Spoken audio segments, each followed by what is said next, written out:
تیسری رخصت نماز میں قصر۔ نماز میں قصر کے معنی یہ ہیں کہ مسافر ظہر، عصر اور عشاء کی فرض نمازوں میں 4 رکعت کے بجائے 2 رکعت پڑھے۔ یہ اجازت 3 شرطوں پر مبنی ہے۔ پہلی شرط یہ ہے کہ وہ نمازیں وقت ادا میں ادا ہوں۔ اگر قضا ہو گئی ہیں تو ظاہر تر یہی ہے کہ مکمل ادا کی جائیں گی۔ فوت شدہ نمازوں کی قضا میں قصر نہیں ہے۔ اور یہاں حاشیے میں لکھا ہے کہ احناف کے نزدیک سفر کی فوت شدہ نمازیں اسی طرح پڑھی جائیں گی جس طرح سفر میں پڑھی جاتی ہیں، یعنی قصر کیا جائے گا۔ ہدایہ صفحہ 150 جلد 1۔ اور یہاں حاشیہ ختم ہوتا ہے۔ دوسری شرط یہ ہے کہ مسافر قصر کی نیت کرے۔ اگر کسی شخص نے مکمل نماز کی نیت کی تو مکمل ادا کرنی ضروری ہوگی۔ اور یہاں حاشیے میں لکھا ہے کہ احناف کے نزدیک قصر صلاۃ رخصت نہیں ہے بلکہ عزیمت ہے، چنانچہ سفر میں قصر نہ کرنے والا گناہگار ہوگا۔ اگر کسی شخص نے 4 رکعت کی نیت باندھی اور 2 رکعت پر تشہد کے لیے بیٹھ گیا تو اس کی یہ نماز کراہت کے ساتھ ہوگی، اگر نہیں بیٹھا تو صحیح نہیں ہوگی۔ نور الایضاح صفحہ 103۔ اور یہاں حاشیہ ختم ہوتا ہے۔ اسی طرح وہ شخص بھی پوری نماز پڑھے گا جسے اپنی نیت میں شبہ ہو گیا ہو کہ آیا اس نے قصر کی نیت کی ہے یا اتمام کی۔ تیسری شرط یہ ہے کہ مقیم کی اقتداء کرے اور نہ کسی ایسے مسافر کی امامت میں نماز ادا کرے جس کا سفر شرعی نہیں ہے، یعنی اسے قصر وغیرہ مراعات سفر حاصل نہیں ہے۔ اگر اس نے کسی مقیم کی یا غیر شرعی مسافر کی اقتداء کی نیت کر لی تو مکمل نماز ادا کرے، بلکہ اس صورت میں مکمل نماز ادا کرے جبکہ اسے اپنے امام کی اقامت یا مسافرت میں شبہ ہو، اگرچہ بعد میں شک باقی نہ رہے اور امام کے مسافر ہونے کا یقین ہو جائے۔ ہاں، اگر مسافرت کے یقین کے بعد یہ شبہ ہو جائے کہ امام نے قصر کی نیت کی ہے یا اتمام کی تو قصر ہی کرے، کیونکہ نیتیں ظاہر نہیں ہوتیں۔ اس صورت میں مسافر کی ظاہری حالت یعنی مسافرت کا اعتبار کیا جائے گا اور یہی سمجھا جائے گا کہ اس نے قصر کی نیت کی ہے۔ قصر کی اجازت ہر سفر کے لیے عام نہیں ہے بلکہ صرف وہی لوگ اس سہولت اور انعام سے فائدہ اٹھا سکتے ہیں جن کا سفر طویل بھی ہو اور مباح بھی۔ بظاہر سفر کی تعریف انتہا اور ابتدا کے لحاظ سے مشکل معلوم ہوتی ہے، لیکن ہم کوشش کریں گے کہ مختصر لفظوں میں اس کی کوئی ایسی جامع تعریف بیان کر دیں جس سے سفر کرنے والوں کے لیے ان رخصتوں سے فائدہ اٹھانا آسان ہو جائے جو شریعت نے انہیں عطا کی ہیں۔ سفر یہ ہے کہ کوئی شخص اقامت گاہ سے قصد و ارادے کے ساتھ کسی متعین جگہ منتقل ہو۔ اس تعریف کی روح سے وہ شخص قصر کی رخصت کا مستحق نہیں ہے جو کسی مقصد کے بغیر ادھر ادھر گھومے یا لوٹ مار کے لیے سفر کرے۔ مسافر بننے کے لیے شہر کی آبادی سے باہر نکلنا ضروری ہے، لیکن اس شرط کا یہ مطلب نہیں کہ شہر کے ویران اور غیر آباد مکانات سے بھی باہر نکل آئے اور ان باغوں کو بھی پیچھے چھوڑ دے جہاں اہل شہر ہوا خوری اور تفریح کی غرض سے آتے ہیں۔ البتہ گاؤں سے سفر کے لیے جانے والے کے لیے ضروری ہے کہ وہ ان باغوں سے نکل جائے جو گاؤں کا احاطہ کیے ہوئے ہیں۔ شہر سے نکلنے کے بعد کوئی چیز لینے کے لیے واپس آنے سے رخصت ختم ہو جاتی ہے، بشرط یہ کہ وہ شہر اس مسافر کا وطن ہو۔ جب تک آبادی سے دوبارہ باہر نہ نکل جائے اس وقت تک قصر نہ کرے۔ اگر وہ شہر اس کا وطن نہ ہو تو قصر جائز ہے، کیونکہ باہر نکلنے سے اس کی اقامت ختم ہو گئی تھی۔ اس کی دوبارہ واپسی مسافر کی حیثیت سے ہوئی ہے، نہ کہ مقیم کی حیثیت سے۔ یہ آغاز کے اعتبار سے سفر کی تعریف تھی۔ 3 امور میں سے ایک پائے جانے سے سفر تمام ہو جاتا ہے اور رخصت ختم ہو جاتی ہے۔ ایک یہ جس شہر میں اقامت کی نیت ہے اس کی آبادی میں داخل ہو جائے، دوسرا یہ کہ کسی جگہ خواہ وہ شہر ہو یا جنگل 3 دن سے زیادہ کی نیت کر لے، تیسرا یہ کہ اقامت کی شکل پیدا ہو جائے اگرچہ نیت نہ کی ہو، مثلا یہ کہ کسی جگہ پہنچنے کے بعد اس دن کو مستثنی کر کے جس دن پہنچا ہے 3 دن مزید ٹھہر جائے. اور یہاں مترجم نے حاشیے میں لکھا ہے کہ احناف کے نزدیک 15 دن سے کم ٹھہرنے میں مسافرت باقی رہتی ہے اور قصر کی رخصت پر عمل کرنا ضروری رہتا ہے. ہدایہ صفحہ 149 جلد 1. اور یہاں حاشیہ ختم ہوتا ہے. اس صورت میں قصر کی رخصت پر عمل کرنا جائز نہیں ہے. ہاں اگر روانگی کی نیت ہو اور کسی کام کی وجہ سے دیر ہو رہی ہو اور ہر روز یہ امید ہو کہ وہ کام آج پورا ہو جائے گا تو رخصت قصر پر عمل کرنا صحیح ہے، خواہ اقامت کی مدت کتنی ہی طویل کیوں نہ ہو جائے. اس سلسلے میں فقہا کے 2 قول ہیں، ایک جواز کا اور دوسرا عدم جواز کا. ہمارے نزدیک قصر کے جواز کا قول قرین قیاس ہے، اس لیے کہ وہ شخص اتفاقی تاخیر کا شکار ہوا ہے، نہ کہ جان بوجھ کر اپنے ارادہ و قصد سے. بظاہر اس کا جسم ٹھہرا ہوا ہے لیکن قلب منتشر اور پریشان ہے. یہاں قیام کا کوئی اعتبار نہیں ہے کہ بظاہر ایک جگہ ٹھہرا رہے اور دل کو سکون و قرار نہ ہو. بسا اوقات مجاہدین جنگ کے انتظار میں مدتوں کسی ایک جگہ قیام کرتے ہیں. کیا وہ مقیم کہلائیں گے؟ ہرگز نہیں. ان کا قیام جنگ پر موقوف ہے. جنگ آج ہو جائے اور دشمن کا خطرہ ٹل جائے، وہ آج یہ جگہ چھوڑ دیں اور جنگ برسوں نہ ہو تو یہ 1 انچ بھی سرکنے کا ارادہ نہ کریں. جہاد بھی ایک کام ہے. شریعت نے جہاد اور غیر جہاد میں فرق نہیں کیا ہے اور نہ مدت کی طوالت و اختصار میں کوئی فرق کیا ہے.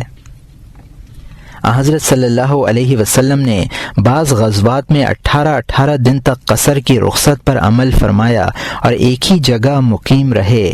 یہ ابو داؤد کی حدیث ہے جس کو عمران بن حسین رضی اللہ عنہ نے روایت کیا ہے. ظاہر ہے کہ اگر جنگ طویل ہو جاتی اور آپ کو زیادہ دنوں تک قیام کرنا پڑتا تو آپ قصر کی رخصت پر عمل کرتے رہتے، کیونکہ 18 دنوں کی تعیین کے تو کوئی معنی ہی نہیں ہے. پھر یہ بات بھی اچھی طرح معلوم ہے کہ آپ نے سفر کی اس رخصت پر مسافر ہونے کی حیثیت سے عمل فرمایا، نہ کہ اس لیے کہ آپ مجاہد اور غازی تھے. طویل سفر اس سفر کو کہتے ہیں کہ جو 2 منزل کے لیے ہو. ایک منزل 8 فرسخ کی ہوتی ہے، فرسخ 3 میل کا، میل 4000 قدم کا اور قدم 3 پاؤں کا ہوتا ہے. اور یہاں حاشیے میں لکھا ہے کہ احناف 3 منزل سے کم جانے کو سفر نہیں کہتے. 3 منزل یہ ہے کہ پیدل چلنے والے وہاں 3 روز میں پہنچتے ہیں. فقہا نے 48 میل کو 3 منزل شمار کیا ہے.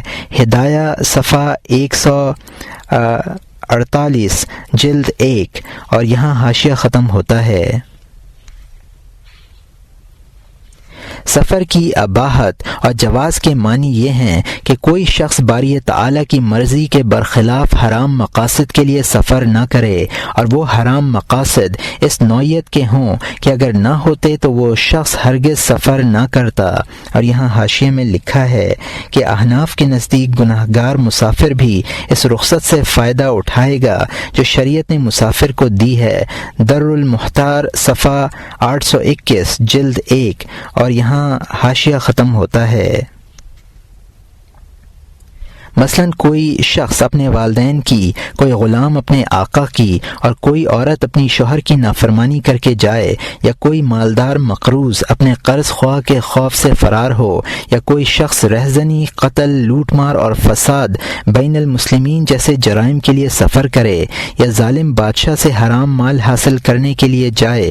یہ تمام مقاصد سفر کو حرام کر دیتے ہیں اور حرام سفر میں نماز کی قصر کی اجازت نہیں ہے. ہاں اگر سفر کیا اور شراب نوشی کا گناہ سرزد ہو گیا تو یہ جرم رخصت کے لیے مانع نہیں ہے. مانع رخصت وہ سفر ہے جو ممنوع مقاصد کے لیے کیا جائے. اگر سفر کے 2 مقصد ہیں، ایک مباح اور دوسرا حرام، اور صورتحال یہ ہے کہ حرام مقصد نہ بھی ہوتا تب بھی مباح اور دوسرا حرام، اور صورتحال یہ ہے کہ حرام مقصد نہ بھی ہوتا تب بھی مباح مقصد کے لیے سفر ناگزیر تھا. اس صورت میں سفر کی رخصت ختم نہیں ہوتی۔ وہ خود ساختہ صوفی جو ملکوں گھومتے پھرتے ہیں اور تفریح کے علاوہ ان کا کوئی مقصد نہیں ہوتا، اس رخصت کے مستحق ہیں یا نہیں، اس سلسلے میں اختلاف ہے۔ ظاہر تر یہی ہے کہ انہیں سفر کی رخصت کا حق حاصل ہے، کیونکہ ان کا مقصد سفر اگرچہ خالص دینی نہیں ہے لیکن حرام و ممنوع بھی نہیں۔ چوتھی رخصت جمع بین الصلاتین۔ شریعت نے سفر کی دشواریوں کے پیش نظر مسافر کو اجازت دی ہے کہ ظہر اور عصر کو ان دونوں کے اوقات میں اور مغرب و عشاء کو ان دونوں کے اوقات میں ایک ساتھ پڑھ لے۔ اور یہاں حاشیے میں لکھا ہے، احناف کے نزدیک یوم عرفہ کے علاوہ کسی بھی موقع پر جمع بین الصلاتین جائز نہیں ہے، خواہ سفر مختصر ہو یا طویل۔ جن روایات میں حضرت صلی اللہ علیہ وسلم سے دو نمازوں کے درمیان جمع کا ثبوت ملتا ہے، وہ جمع سوری پر محمول ہیں، جمع حقیقی پر نہیں۔ تفصیل کے لیے فقہی کتابیں ملاحظہ کیجیے۔ اور یہاں حاشیہ ختم ہوتا ہے۔ یہ رخصت بھی قصر کی رخصت کی طرح طویل اور مباح سفر کے لیے ہے۔ مختصر سفر میں اس رخصت کا جواز مختلف فی ہے۔ اگر عصر کو ظہر کے وقت میں پڑھنا ہو تو دونوں کے درمیان جمع کرنے کی نیت کر لینی چاہیے، اس کے بعد ظہر کے لیے اذان دے اور تکبیر کہہ کر ظہر کی 2 رکعت پڑھے، پھر عصر کے لیے تکبیر کہے اور 2 رکعت ادا کرے۔ تیمم سے نماز پڑھنے کی صورت میں ظہر سے فارغ ہو کر عصر کے لیے تیمم کرے، کیونکہ ایک تیمم سے 2 فرض نمازیں ادا نہیں ہوتیں۔ دونوں نمازیں یکے بعد دیگرے پڑھے۔ تیمم اور تکبیر میں جتنا وقت صرف ہو اس سے زیادہ تاخیر نہ کرے۔ 2 نمازوں میں جمع اس وقت صحیح ہے جبکہ پہلی نماز پہلے اور بعد کی نماز بعد میں پڑھے۔ ظہر اور عصر کے درمیان جمع کرنے کی صورت میں عصر کو ظہر پر مقدم کرنا جائز نہیں ہے۔ امام مزنی رحمۃ اللہ علیہ کے نزدیک جمع کی نیت میں تاخیر کرنا درست ہے، یعنی اگر کوئی شخص ظہر سے فارغ ہونے کے بعد عصر کی نماز کے وقت جمع کی نیت کرے تو کوئی مضائقہ نہیں۔ قیاس سے بھی اس کی تائید ہوتی ہے اور کوئی ایسی دلیل شرعی بھی موجود نہیں جس سے یہ ثابت ہو کہ جمع کی نیت کو مقدم کرنا ضروری ہے۔ ہمارے خیال میں شریعت نے جمع کی اجازت دی ہے اور یہ صورت بھی جمع ہی کی ہے کہ ظہر سے پہلے جمع کی نیت کرنے کے بجائے کوئی شخص عصر کے وقت کرے، اور کیونکہ جمع کی رخصت عصر کے لیے ہے اس لیے بظاہر نیت بھی عصر ہی میں ہونی چاہیے۔ ظہر تو اپنے وقت میں ادا ہوئی ہے، اس میں نیت کی کیا ضرورت ہے؟ فرض نمازوں سے فارغ ہونے کے بعد سنتیں بھی ایک ساتھ پڑھے۔ عصر کی نماز کے بعد تو کوئی سنت ہی نہیں ہے، ظہر کی سنتیں ہیں جو عصر کی نماز کے بعد پڑھنی چاہیے، خواہ سوار ہو کر یا ٹھہر کر۔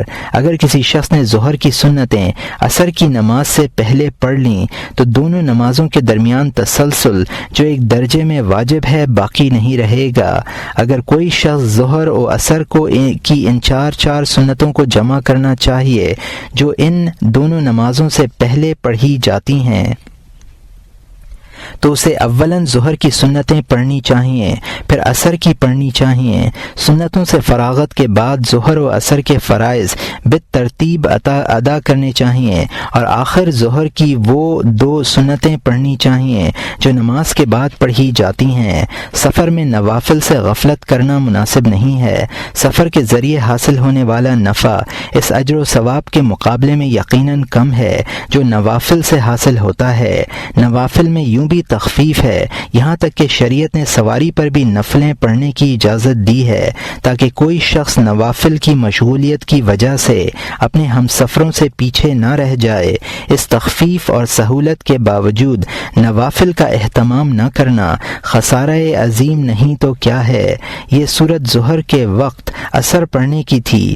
اگر کوئی شخص ظہر کو مؤخر کر کے عصر کے وقت پڑھے تب بھی یہی ترتیب رہے گی، یعنی پہلے ظہر پڑھے پھر عصر پڑھے، ظہر کی سنتیں آخر میں پڑھے، یہ نہ سوچے کہ عصر کے بعد نماز پڑھنا مکروہ ہے، اس لیے جن نمازوں کے لیے کوئی سبب ہے وہ مکروہ وقت میں پڑھی جا سکتی ہیں۔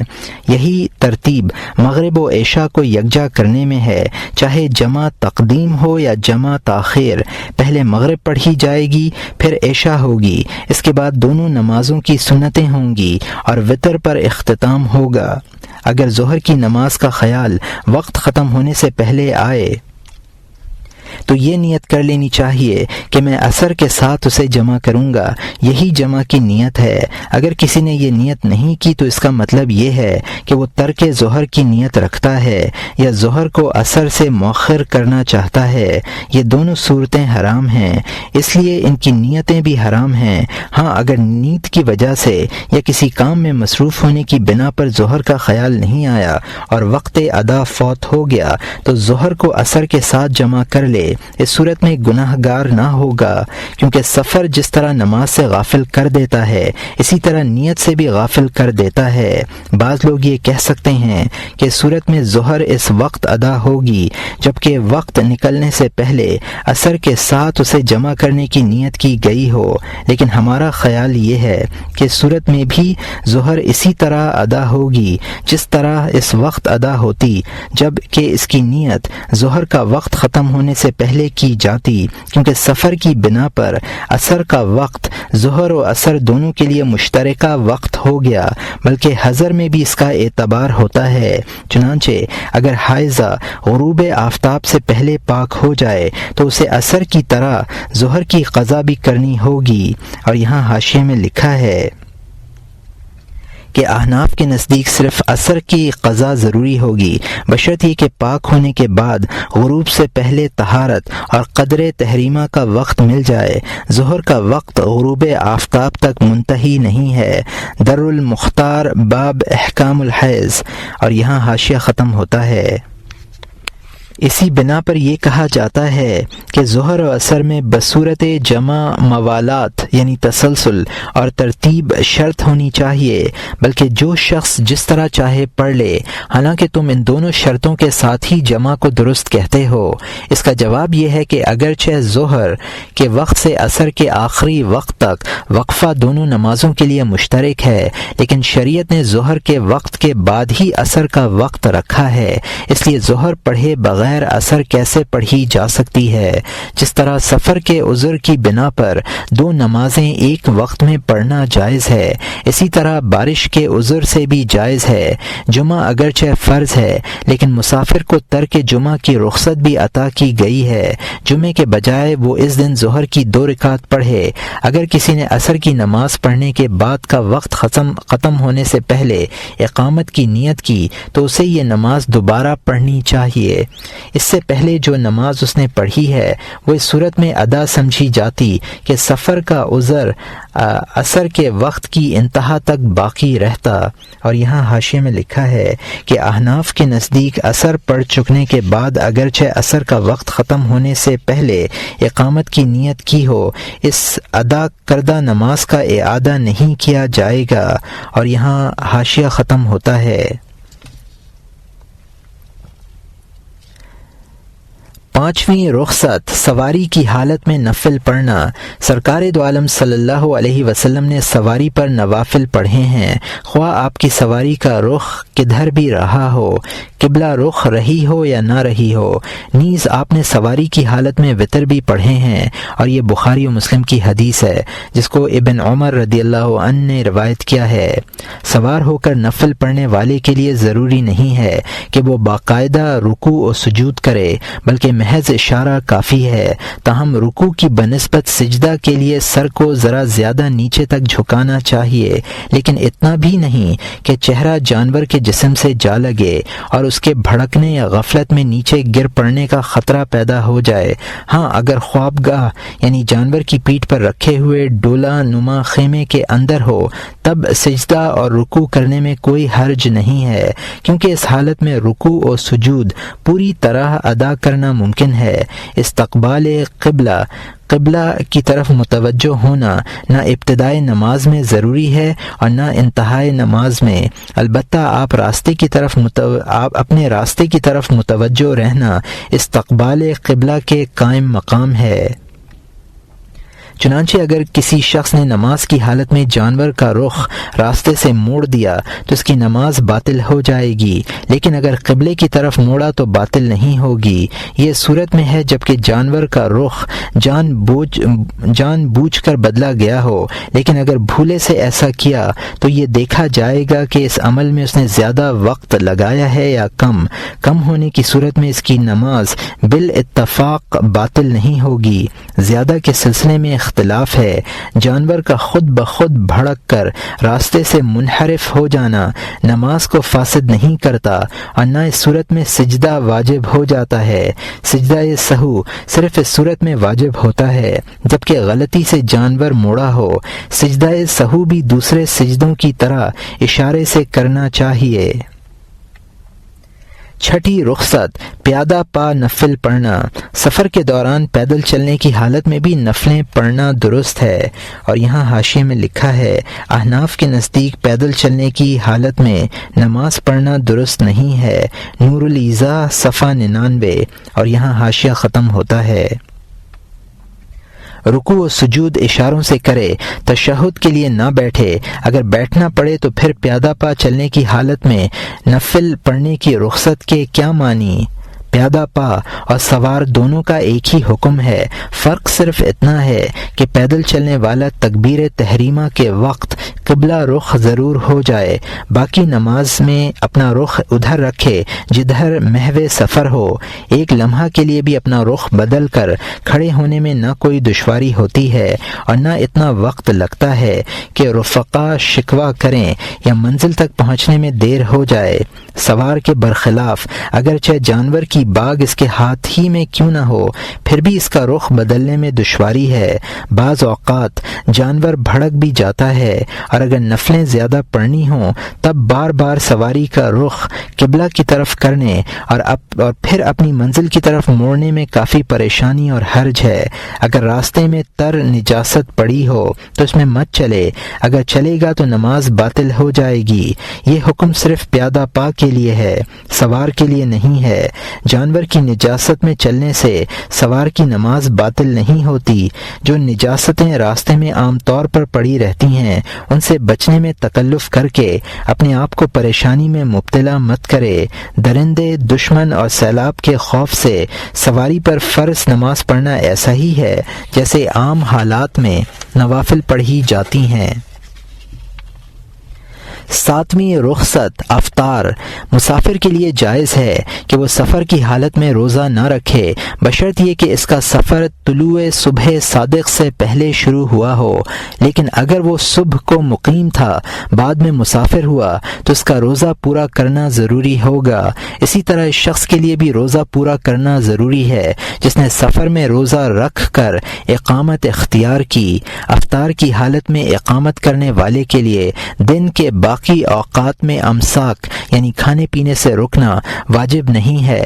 مسافر اگرچہ روزہ رکھنے کی پختہ نیت بھی کر لے تب بھی اس کے لیے افطار جائز ہے، تاہم روزہ رکھنا افطار کرنے سے افضل ہے اور قصر مکمل نماز پڑھنے سے بہتر ہے۔ اس صورت میں خلاف کا شبہ باقی نہیں رہتا۔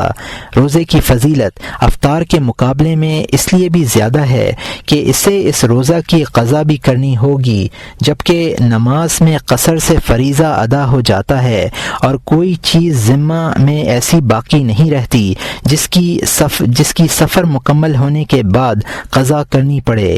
قضا کی صورت میں یہ امکان بھی رہتا ہے کہ کسی بیماری یا دوسرے ناگزیر اسباب و حالات کی بنا پر قضا کا موقع نہ ملے، اس لیے بہتر یہی ہے کہ سفر میں بھی روزے ترک نہ کرے۔ ہاں اگر روزے کی وجہ سے کوئی ضرر ہو تو اس صورت میں افطار ہی افضل ہے۔ یہ کل 7 رخصتیں ہیں، ان میں سے 3 کا تعلق طویل سفر سے ہے، اور وہ 3 رخصتیں ہیں قصر، افطار اور موزوں پر مسح۔ 2 کا تعلق ہر طرح کے سفر سے ہے، خواہ وہ طویل ہو یا مختصر، اور وہ 2 یہ ہیں: ترک جمعہ اور تیمم کر کے نماز پڑھنے کی صورت میں فریضہ کی بجا آوری، پیادہ پا اور سواری پر نماز پڑھنے کی رخصت کے سلسلے میں اختلاف ہے کہ اس کا تعلق طویل سفر ہے یا طویل اور مختصر دونوں سے۔ ظاہر تو یہی ہے کہ مختصر سفر میں بھی اس رخصت سے فائدہ اٹھایا جا سکتا ہے۔ 2 نمازوں کے درمیان جمع کرنے کی رخصت بھی مختلف فی ہے۔ زیادہ صحیح بات یہ ہے کہ اس رخصت کا تعلق صرف طویل سفر سے ہے۔ خوف کی وجہ سے پیادہ پا سوار ہو کر نماز پڑھنے کی اجازت صرف سفر ہی کے ساتھ مخصوص نہیں ہے۔ اسی طرح مردار کھانے اور تیمم سے نماز پڑھنے کی اجازت بھی تنہا مسافر کے لیے نہیں ہے، بلکہ حضر میں بھی ایسے حالات پیش آ سکتے ہیں کہ دشمن، درندہ یا سیلاب کا خوف ہو اور سواری پر یا چلتے چلتے نماز پڑھنی پڑے، یا کسی وجہ سے مردار کھانا پڑے اور پانی نہ ملنے کی صورت میں تیمم کرنا پڑے۔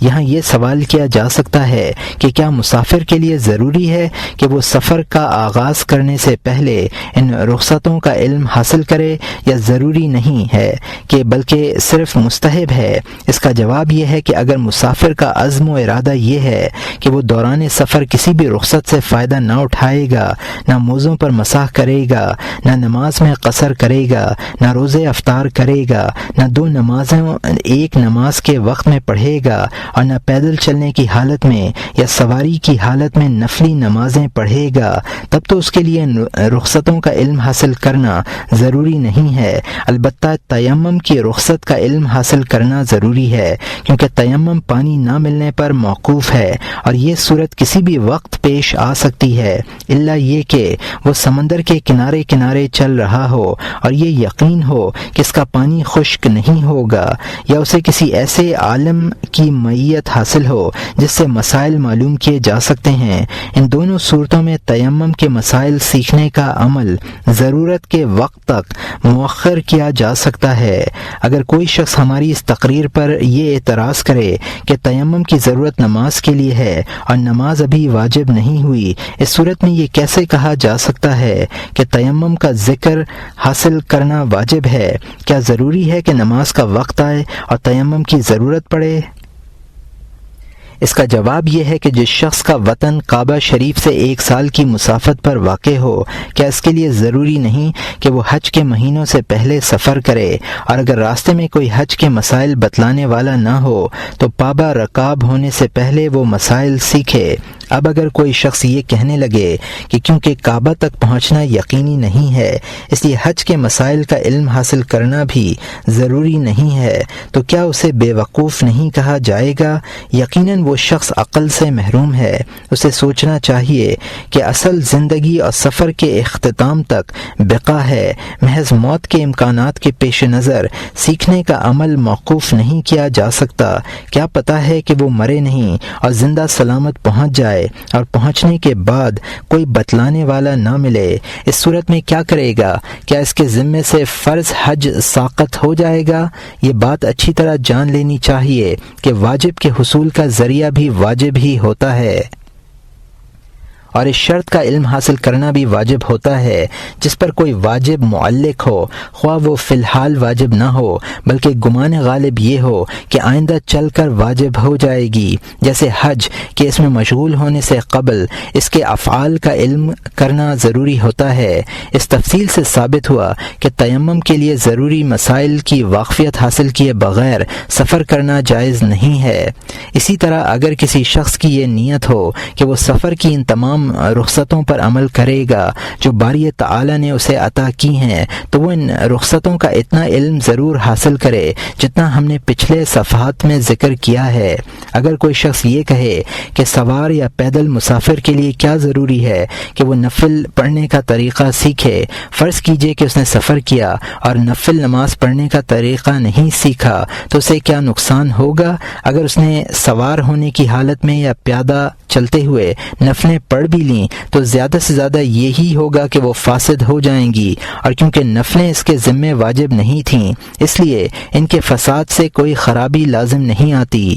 ہمارا جواب یہ ہے کہ صورت میں بھی خرابی ہے، کیونکہ نفل نماز کو فساد کی صفت پر نہ پڑھنا واجب قرار دیا گیا ہے، یعنی بے وضو، نجاست کے ساتھ، قبلہ کے علاوہ کسی جانب رخ کر کے اور نماز کی شرطوں کے اہتمام کے بغیر نوافل پڑھنا حرام ہے۔ لہٰذا مسافر کے لیے ضروری ہے کہ وہ ان باتوں کا علم بھی حاصل کرے جن سے نوافل فاسد ہو جاتے ہیں۔ قبلے کی سمت اور نماز کے اوقات کا علم۔ قبلے اور نماز کے وقت کا علم حاصل کرنا سفر ہی میں نہیں بلکہ حضر میں بھی واجب ہے، کیونکہ شہروں اور بستیوں میں مسجد بنی ہوتی ہے اور ان کے رخ متعین ہوتے ہیں، اس لیے قبلے کی جہت معلوم کرنے کی ضرورت پیش نہیں آتی۔ اسی طرح مؤذن کی آواز نماز کے وقت کی اطلاع و اعلان سمجھی جاتی ہے۔ اس اعلان کے بعد کوئی شخص بھی یہ ضرورت محسوس نہیں کرتا کہ وہ نماز کے وقت کا لحاظ رکھے۔ مؤذن نماز کے اوقات کا محافظ ہے اور وہ سب کی طرف سے یہ ذمہ داری ادا کرتا ہے، لیکن سفر کا حال حضر سے مختلف ہوتا ہے۔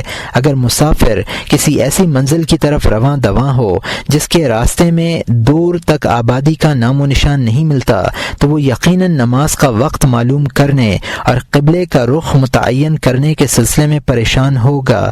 اس لیے مسافر کے لیے ضروری ہے کہ وہ قبلے اور وقت کی دلیلوں اور علامتوں کا علم حاصل کرے۔ قبلے کی دلیلیں اور علامتیں۔ قبلے کی دلیلیں تین طرح کی ہیں: زمینی جیسے پہاڑوں، نہروں اور بستیوں سے قبلے کا رخ معلوم کرنا، ہوائی جیسے شمالی، جنوبی، شرقی اور غربی ہواؤں سے استدلال کرنا، آسمانی جیسے ستاروں کے محل وقوع رفتار سے قبلہ متعین کرنا۔ جہاں تک زمینی اور ہوائی دلیلوں کا تعلق ہے وہ مقامات کے اختلاف سے مختلف ہوتی ہیں۔ چنانچہ اگر کسی ایسے شہر کی طرف سفر کر رہا ہو جس کے راستے میں پہاڑ واقع ہیں تو یہ معلوم کر لینا چاہیے کہ وہ قبلہ رخ کھڑے ہونے والے کے بائیں طرف واقع ہیں یا دائیں طرف، آگے ہیں یا پیچھے۔ یہی ہوا کا حال ہے۔ بعض علاقوں میں ہوا کے رخ سے قبلے کا تعین ہو جاتا ہے، لیکن کیونکہ زمینی اور ہوائی دلیلوں کے سلسلے میں تمام علاقوں کا حال یکساں نہیں ہے اس لیے ہم کوئی کلی قاعدہ بیان کرنے سے قاصر ہیں۔ آسمانی دلیلیں دن اور رات کے اعتبار سے مختلف ہیں۔ دن کی دلیل سورج ہے اور رات کی دلیل ستارے ہیں۔ دن کی دلیل یعنی سورج کے سلسلے میں مسافر کو شہر سے نکلنے سے پہلے ایک آزمائشی دور سے گزر جانا چاہیے۔ یہ ایک مختصر سی آزمائش ہے جس میں یہ دیکھنا پڑتا ہے کہ زوال کے وقت سورج کہاں ہے، آیا اس کے دیکھنے والوں کے دونوں ابروؤں کے درمیان ہے یا دائیں آنکھ پر ہے یا بائیں آنکھ پر یا پیشانی کی طرف ہے۔ ان جگہوں کی بنسبت زیادہ مائل ہے۔ شمالی ممالک میں سورج ان جگہوں میں سے کسی نہ کسی پر ضرور رہتا ہے۔ اس طریقے سے زوال کا علم حاصل کرنے کے بعد قبلہ معلوم کرے اور اس دلیل سے رہنمائی حاصل کرے جو ہم عنقریب ذکر کرنے والے ہیں۔ اسی طرح عصر کے وقت دیکھے کہ سورج اس کے جسم سے کس طرف واقع ہے۔ مغرب کے وقت قبلہ غروب آفتاب کی جگہ سے معلوم کیا جا سکتا ہے، یعنی یہ دیکھے کہ قبلہ رو کھڑے ہونے والے شخص کہ کس طرف سورج ڈوبا ہے، آیا دائیں طرف، سامنے کی طرف یا پشت پر۔ وہ سمت یاد رکھے۔ عشاء کے وقت شفق سے قبل معلوم ہو سکتا ہے اور صبح کے وقت سورج طلوع ہونے کی جگہ قبلے کی تعین میں مفید ہو سکتی ہے۔ گویا سورج سے پانچوں نمازوں کے اوقات میں قبلہ دریافت کیا جا سکتا ہے، لیکن اس سلسلے میں سرد و گرم موسموں کی رعایت بے حد ضروری ہے، کیونکہ طلوع و غروب کی جگہیں بدلتی رہتی ہیں۔ بعض اوقات دو نمازوں کو ایک ساتھ پڑھنے کی صورت میں مغرب و عشاء کی نمازیں شفق غائب ہونے کے بعد پڑھی جاتی ہیں۔ اس صورت میں قطب نامی ستاروں سے مدد لی جا سکتی ہے، اسے جدی بھی کہتے ہیں۔ یہ ایک ثابت اور غیر غیر متحرک ستارہ ہے، اپنے شہر میں معلوم کرنا چاہیے کہ قبلہ کی طرف کھڑے ہوئے شخص کے کس جانب یہ ستارہ واقع ہے، پیچھے واقع ہے یا دائیں شانے پر یا بائیں شانے پر۔ مکہ معظمہ سے جو ممالک شمال میں واقع ہیں، ان میں یہ ستارہ ان مواقع میں کسی ایک پر واقع رہتا ہے، اور جنوبی ملکوں مثلا یمن اور اس کے نواح میں قبلہ رخ کے سامنے پڑتا ہے۔ بہرحال سورج اور قطب ستارے کی مدد سے کعبہ کی جہت متعین کرے اور اپنے سفر میں اسی کی رعایت رکھے، لیکن طویل مسافت میں تنہا اپنے شہر کی آزمائش کافی نہیں ہے۔ مسافت جوں جوں بڑھتی رہتی ہے، سورج کے طلوع و غروب اور قطب کے ظہور کی جگہوں میں اختلاف ہوتا جاتا ہے۔ اس صورت میں یہ کرنا چاہیے کہ جس بڑے شہر سے گزرے وہاں کے واقف کاروں سے معلومات کر لے، یا خود کسی مسجد کے رخ پر کھڑا ہو کر یہ دیکھ لے کہ سورج کس وقت کہاں ہے اور قطب ستارہ کس جگہ طلوع ہوتا ہے۔ ان دلائل کا علم حاصل کرنے کے بعد خواہ مخواہ وہم کا شکار نہ ہو، بلکہ ان پر اعتماد کرے۔ ہاں، اگر یقین کے ساتھ یہ بات معلوم ہو جائے کہ قبلے کی سمت معلوم کرنے میں چوک ہو گئی ہے اور غلط سمت نماز پڑھ لی ہے، تو نماز کا اعادہ کرے، لیکن یہ صورت میں ہے جبکہ قبلے سے مکمل طور پر انحراف پایا گیا ہو۔ اور یہاں حاشیے میں لکھا ہے، احناف کے نزدیک نماز کے فساد و صحت کا مدار تحری پر ہے۔ اگر کسی نے تحری نہیں کی اور جدھر جی چاہا نماز پڑھ لی تو اس کی نماز نہیں ہوگی، خواہ اس نے صحیح سمت میں نماز پڑھی ہو یا نہ پڑھی ہو۔ لیکن اگر تحری کی اور بعد میں یہ معلوم ہوا کہ جس سمت نماز پڑھی گئی ہے ادھر قبلہ نہ تھا تو نماز ہو گئی، اعادہ کی ضرورت نہیں ہے۔ در المختار صفحہ 450 جلد 1۔ اور یہاں حاشیہ ختم ہوتا ہے۔ اگر انحراف صرف محاذات سے تھا، جہت قبلہ نہیں تھا، تب کوئی حرج نہیں ہے، نماز ہو گئی، قضا نہ کرے۔ کعبہ کی جہت مطلوب ہے یا ذات؟ اس سلسلے میں علماء کا اختلاف ہے کہ عین کعبہ مطلوب ہے یا جہت کعبہ۔ بعض اہل علم اس اختلاف سے عجیب کشمکش میں پڑ گئے۔ ان کا کہنا یہ ہے کہ اگر عین کعبہ مطلوب ہو تو دور دراز ممالک میں یہ کیسے ممکن ہے کہ کعبہ نمازی کے عین مقابل میں ہو، اور اگر جہت کعبہ کو مطلوب قرار دیں تو ہم یہ دیکھتے ہیں کہ فقہا کے نزدیک بالاتفاق شخص کی نماز باطل ہو جاتی ہے جو حرم شریف میں جہت قبلہ کا استقبال کرے اور اس کا جسم کعبہ کے عین مقابل میں نہ ہو۔ اس موضوع پر فقہی کتابوں میں بہت کچھ لکھا گیا ہے۔ طویل تقریروں اور لمبی چوڑی بحثوں سے قطع نظر ہم اس اختلاف کا اصل منشا بیان کرنا چاہتے ہیں تاکہ حق واضح ہو جائے۔ سب سے پہلے عین اور جہت کے تقابل کا مفہوم سمجھنا چاہیے۔ مقابلہ عین کعبہ کا مطلب یہ ہے کہ نمازی ایسی جگہ کھڑا ہو کہ اگر اس کے دونوں آنکھوں کے درمیان سے ایک خط کعبہ کی دیوار تک کھینچا جائے تو وہ دیوار سے جا ملے، اور اس خط کے دونوں جانب دو متساوی زاویے پیدا ہو جائیں۔ کعبہ کے عین مقابل میں نمازی کے واقع ہونے کی یہ صورت سے ہے۔ مزید وضاحت کے لیے حسب ذیل نقشہ دیکھیں۔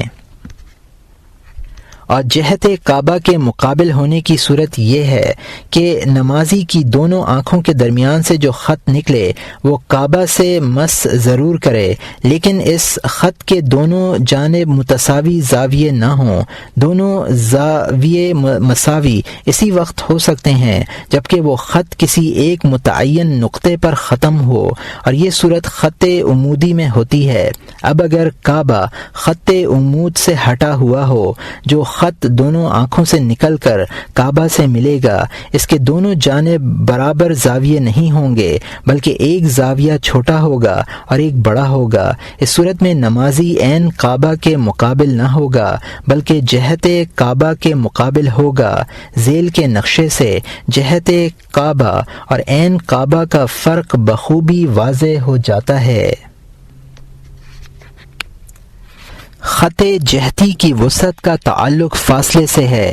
نمازی کعبہ سے جتنی دور ہوگا اتنا ہی وہ خط وسیع ہوگا۔ عین اور جہت کی مفہوم سمجھ لینے کے بعد اب ہم اس اختلافی مسئلے میں اپنی رائے پیش کرتے ہیں۔ ہمارے خیال میں اگر کعبہ کو دیکھنا ممکن نہ ہو تو عین کعبہ مطلوب ہے، اور دیکھنا دشوار ہو تو جہت کعبہ کا استقبال کر لینا کافی ہے۔ پہلے نقطے پر تمام علماء امت کا اتفاق ہے، یعنی مکی کے لیے عین کعبہ کی طرف متوجہ ہونا بالاتفاق ضروری ہے، خواہ اس کے اور کعبہ کے درمیان کوئی دیوار وغیرہ حائل ہو یا نہ ہو۔ حتیٰ کہ اگر کوئی مکی اپنے گھر میں نماز پڑھے تو اس کے لیے ایسی جگہ کھڑا ہونا ضروری ہے کہ اگر بیچ میں سے دیوار ہٹا دی جائے تو کعبہ اس کے عین سامنے ہو، اور دوسرا نقطہ یعنی کعبہ کا مشاہدہ ممکن نہ ہونے کی صورت میں جہت کعبہ کا استقبال کافی ہو۔ کتاب و سنت سے بھی ثابت ہے، صحابہ کرام کے عمل اور قیاس سے بھی اس کی تائید ہوتی ہے۔ قرآن پاک میں ہے وَحَيْثُ مَا كُنْتُمْ فَوَلُّوا وُجُوهَكُمْ شَطْرَهُ، پارہ نمبر 2 رکوع نمبر 2 آیت نمبر 150، اور تم لوگ جہاں کہیں موجود ہو اپنا چہرہ اسی کی طرف رکھا کرو۔ اس آیت میں شطر کعبہ سے مراد جہت کعبہ ہے، چنانچہ عرب بھی قبلے کی طرف رخ کرنے والے کے لیے کہتے ہیں قدولی وجہ شطرہ، اس نے منہ کعبہ کی طرف پھیر لیا۔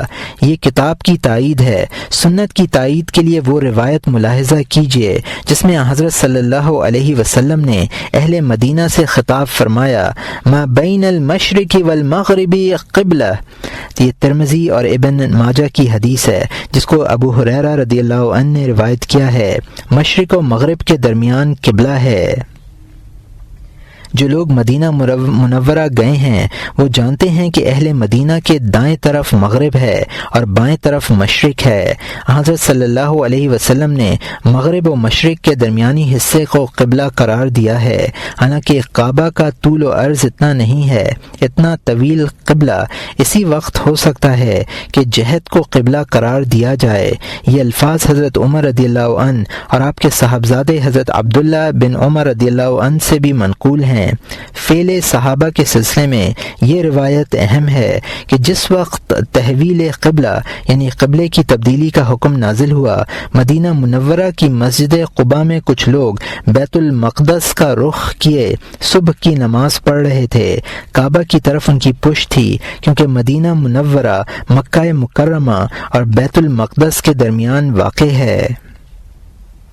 کسی شخص نے آ کر اعلان کیا کہ قبلہ تبدیل کر دیا گیا ہے، اب خانہ کعبہ ہمارا قبلہ ہے۔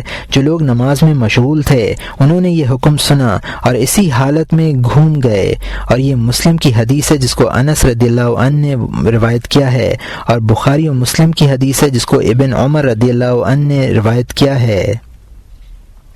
نہ انہوں نے قبلے کی تعین کی کوئی علامت دریافت کی، اور نہ اس کے فعل پر نماز کے دوران رخ بدلنے پر کوئی نکیر کی گئی۔ اس مسجد کا نام مسجد ذوالقبلتین، دو قبلوں والی مسجد بھی ہے۔ اس سے معلوم ہوا کہ عین کعبہ کا استقبال مقصود نہیں تھا، ورنہ اس طرح اچانک رخ نہ بدلا جاتا، بلکہ پہلے عین کعبہ کی تعین ہوتی۔ علم الحنسہ کے ماہرین غور و فکر کے بعد کوئی رائے قائم کرتے۔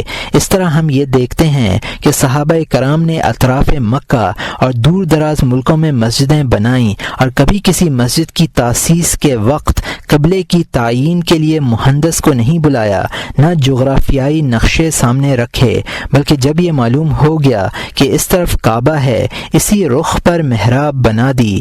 عین کعبہ کی تعین ایک مشکل کام ہے جسے کسی مہندس کی مدد کے بغیر محض ظن و تخمین سے انجام نہیں دیا جا سکتا۔ قیاس بھی یہی ہے کہ جہت کعبہ کافی ہونا چاہیے، کیونکہ استقبال قبلہ اور اطراف عالم میں تعمیر مساجد ایک ناگزیر امر ہے، اور عین کعبہ کی تعین علوم ہندسہ کے بغیر ممکن نہیں، جبکہ شریعت نے کہیں علوم ہندسہ کی تحصیل کا حکم نہیں دیا۔ بلکہ ان علوم میں غلو کرنے سے منع کیا ہے۔ اس سے معلوم ہوا کہ عین کعبہ مطلوب نہیں ہے۔ اگر مطلوب ہوتا تو شریعت میں ان علوم کی تحصیل کا حکم ضرور ہوتا، جس سے عین کعبہ کی تعین میں مدد ملتی۔ اس تفصیل کا حاصل یہ ہے کہ عالم کی جہتیں چار ہیں، ان میں سے ایک جہت کعبہ ہے اور وہی ہمارا قبلہ ہے۔ چار جہتوں کی دلیل وہ روایت ہے جو بیت الخلاء کے آداب میں آئی ہے کہ قضائے حاجت کے وقت نہ قبلہ کی طرف چہرہ کرو نہ پشت کرو، البتہ مشرق و مغرب کے رخ بیٹھ سکتے ہو، اور یہ بخاری و مسلم کی حدیث ہے جس کو ابو ایوب رضی اللہ عنہ نے روایت کیا ہے۔ یہ خطاب اہل مدینہ کو تھا، اگرچہ اس کا حکم عام ہے اور اہل مدینہ کے علاوہ بھی لوگ اس کے پابند ہیں۔ مدینہ میں قبلے کی طرف منہ کرنے والے کے دائیں جانب مغرب ہے اور بائیں جانب مشرق ہے۔ اس حدیث میں دو جہتوں کی اجازت مل گئی ہے، یعنی مشرق و مغرب کی طرف چہرہ یا پشت کر کے بیٹھنے کی، اور دو جہتوں سے منع فرمایا گیا ہے۔ اس سے معلوم ہوا کہ شارع علیہ السلام کے نزدیک بھی چار ہی جہتیں ہیں۔ کسی بھی شخص کے وہم و گمان میں یہ بات نہیں آ سکتی کہ دنیا کی جہتیں 4 سے زیادہ 6، 7 یا 10 ہو سکتی ہیں۔ اگر 4 سے زیادہ جہتیں ہیں بھی تو شریعت میں ان کے متعلق کوئی حکم وارد نہیں، بلکہ جہتیں وہی ہیں جو انسانی اعتقاد کے مطابق ہیں، یعنی آگے پیچھے دائیں بائیں۔ شریعت کی بنا انہی ظاہری اعتقادات پر ہوتی ہے۔ اس سے معلوم ہوا کہ مطلوب جہت کعبہ ہے، عین کعبہ نہیں۔ عین کعبہ کی تعین دشوار ہے، یہ اسی صورت میں ہو سکتی ہے جبکہ خط استوا سے مکہ مکرمہ کا فاصلہ اور طول و عرض و طول معلوم ہو، اور اس جگہ کا عرض و طول اور فاصلہ بھی معلوم ہو جس جگہ نمازی کھڑا ہے، پھر ان دونوں کے درمیان موازنہ ہو۔ یہ موازنہ آلات اور غیر معمولی ذرائع و اسباب کے بغیر ممکن نہیں، جبکہ شریعت نے ان امور کا مکلف قرار نہیں دیا۔ قبلے کے سلسلے میں مسافر کے لیے اتنا جان لینا کافی ہے کہ سورج کدھر سے طلوع ہوتا ہے، کدھر غروب ہوتا ہے، زوال کی کیفیت کیا ہے، اور عصر کے وقت سورج کہاں ہوتا ہے۔ سفر پر روانہ ہونے سے قبل ان امور سے واقفیت حاصل کرنا اس کے لیے وجوب کا درجہ رکھتا ہے، اگر اسے خیال ہو کہ راستے میں قبلہ معلوم نہ ہو سکے گا۔ یہاں یہ سوال کیا جا سکتا ہے کہ اگر کوئی شخص یہ امور دیکھے بغیر ہی سفر پر چلا جائے تو وہ گناہ گار ہوگا یا نہیں۔ اس کا جواب یہ ہے کہ اگر اس کے راستے میں قریب قریب بستیاں واقع ہیں اور ان میں مسجدیں بنی ہوئی ہیں، یا اس کے ہمراہ کوئی ایسا شخص ہے جو صاحب بصیرت بھی ہے اور صاحب علم و تقوی بھی، نیز وہ قبلے کے احکام و مسائل سے کما حقہ واقف بھی ہے، تو سفر سے پہلے مسائل کا سیکھنا ضروری نہیں ہوگا اور نہ سیکھنے سے کوئی گناہ نہیں ہوگا۔ ہاں، اگر راستہ غیر آباد اور ویران ہے، مسلمانوں کی بستیاں لمبی مسافتوں پر واقع ہیں اور ساتھ میں کوئی ایسا قابل اعتماد اور قبلے کے احکام سے واقف شخص بھی موجود نہیں جس کی تقلید کی جا سکے، تو مسائل سے واقف ہونا ضروری ہے۔ اس سلسلے میں کسی بھی قسم کی غفلت قابل مواخذہ جرم ہوگی۔ یہ ایسا ہی ہے جیسے کوئی شخص پانی نہ ملنے کا یقین رکھنے کے باوجود تیمم کے احکام و مسائل نہ سیکھے۔ اب دوسرا موضوع لیجئے۔ ایک شخص نے قبلے کے دلائل کا علم حاصل کیا، سورج کے غروب اور زوال کی کیفیتیں دریافت کیں، ہواؤں کا رخ معلوم کیا اور ان کے ذریعے قبلے کی دریافت کا طریقہ سیکھا، لیکن جب نماز کا وقت آیا تو تمام معلومات بیکار ثابت ہوئیں، کیونکہ ہوا ساکت تھی، آسمان ابر آلود تھا، سورج اور چاند بادلوں میں چھپے ہوئے تھے۔ دوسرے شخص نے علم حاصل کرنے ہی میں کوتاہی کی، اس امید پر رہا کہ راستے میں بہت سے لوگ بتلانے والے مل جائیں گے، یا فلاں لوگ میرے ساتھ ہیں اور وہ ان سے واقف ہیں، لیکن جب سفر شروع ہوا تو راستہ غیر آباد تھا، یا جس کے علم پر بھروسہ تھا وہ بھی اسی جیسے ثابت ہوئے۔ اب یہ لوگ کیا کریں؟ اس کا جواب یہ ہے کہ یہ لوگ وقت آنے پر جس طرح بھی ہو نماز پڑھ لیں، بعد میں اس کی قضا کریں، خواہ ٹھیک رخ پر پڑھنی ہو یا کسی اور طرف کو پڑھی ہو۔ خواہ ٹھیک رخ پر پڑھی ہو یا کسی اور طرف کو پڑھی ہو۔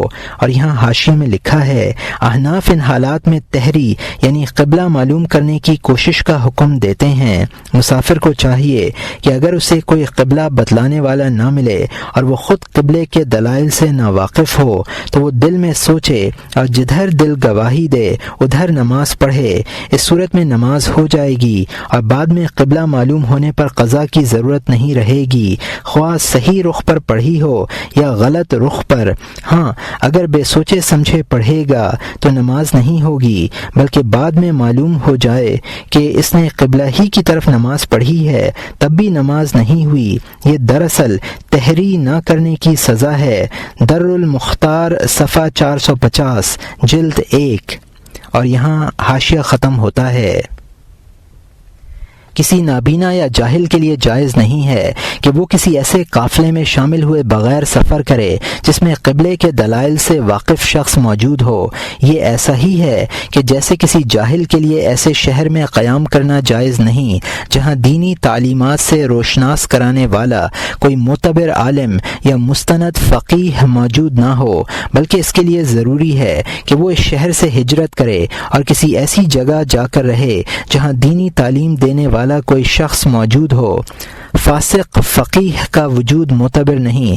اس صورت میں بھی ترک وطن ضروری ہے، کیونکہ فاسق فقیہ کے فتاوی پر اعتماد نہیں کیا جا سکتا، بلکہ قبول فتاوی کے سلسلے میں عدالت شرط ہے۔ اگر کوئی شخص فقہ میں معروف اور عدالت و ثقافت میں مستور الحال ہو تو اس کے فتاوی مانے جا سکتے ہیں، بشرط یہ کہ کوئی ظاہر العدالت یعنی جس کی عدالت واضح ہو فقیہ شہر میں موجود نہ ہو۔ اس لیے کہ کسی مسافر کے لیے یہ ممکن نہیں کہ وہ اپنے قیام کے مختصر وقفے میں مفتیوں کے حالات اور عدالت ثقافت میں ان کے درجات کی تحقیق کرتا پھرے۔ ہاں اگر ان کا فسق ظاہر ہو تب واقعتاً اجتناب ضروری ہے۔ مثلا کوئی فقیہ ریشمی کپڑے پہنے ہوئے ہو یا کسی گھوڑے پر سوار ہو اور اس میں سونے کی زین کسی ہوئی ہو، یا کسی ایسے بادشاہ کے دسترخوان پر کھانا کھاتا ہو جس کا بیشتر مال حرام ہے، یا ظالم اور حرام مال رکھنے والے عمراء و حکام سے ہدایہ اور وظائف قبول کرتا ہو، یہ سب فسق کی علامتیں ہیں۔ ان سے عدالت مجروح ہوتی ہے۔ ایسے فقیہ سے احتراز کرنا چاہیے اور کسی معتبر فقیہ کی جستجو کرنی چاہیے۔ ان کا فتویٰ، ان کی روایت، ان کی شہادت سب غیر معتبر اور لائق رد ہیں۔ اوقات نماز کے دلائل معرفت۔ نماز کے اوقات کا جاننا بھی ضروری ہے۔ ظہر کا وقت آفتاب کے زوال کے بعد شروع ہوتا ہے اور زوال کا اندازہ آسانی سے کیا جا سکتا ہے۔ طلوع آفتاب کے بعد ہر شخص کا سایہ مغرب میں لمبا ہوتا ہے، پھر جس قدر آفتاب اوپر اٹھتا ہے سایہ مختصر ہو جاتا ہے اور زوال کے وقت تک گھٹتا رہتا ہے۔ زوال کے بعد وہ سایہ مشرق میں بڑھتا ہے اور غروب تک بڑھتا ہی رہتا ہے۔ جب آفتاب خوب بلند ہو جائے اور دوپہر کا وقت قریب قریب آنے لگے تو مسافر کسی جگہ کھڑا ہو جائے یا کوئی سیدھی لکڑی وغیرہ نصب کرے اور اس کے سائے کے سرے پر کوئی نشان لگا دے، پھر ایک ساتھ کے بعد اس سائے کو دیکھے۔ اگر گھٹ رہا ہو تو یہ سمجھے کہ ابھی نماز کا وقت نہیں آیا، اگر جانب مشرق میں بڑھ رہا ہو تو سمجھے کہ ظہر کا وقت شروع ہو گیا ہے۔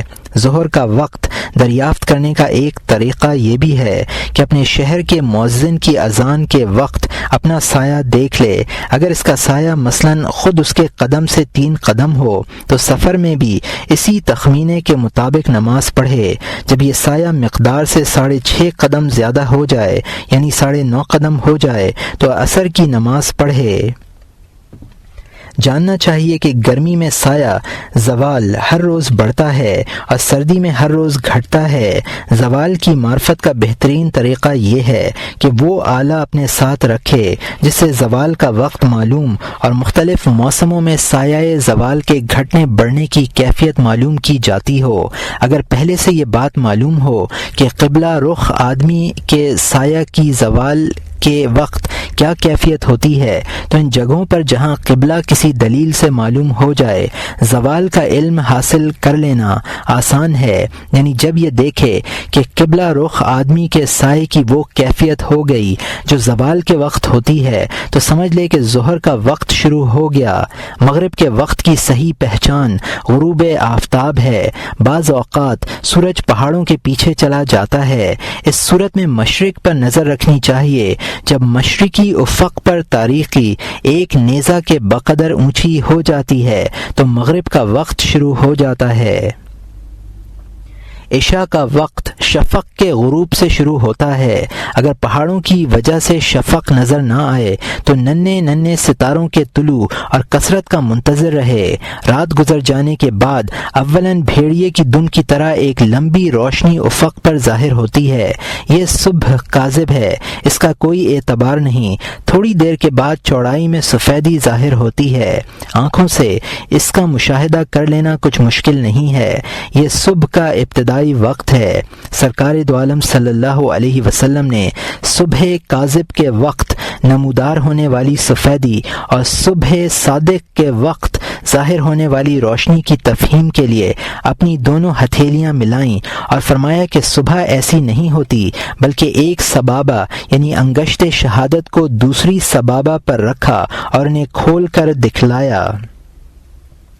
اور یہاں حاشیے میں لکھا ہے کہ یہ روایت ابن ماجہ میں ابن مسعود رضی اللہ عنہ سے منقول ہے، مگر اس میں ہتھیلیوں اور انگشتۂ شہادت کی تمثیل کا ذکر نہیں۔ اسی مضمون کی ایک روایت احمد میں علق ابن علی سے ہے، فرمایا لیس الفجر المستطیل فی الافق لکنہ المعترض الاحمر، اور یہاں حاشیہ ختم ہوتا ہے۔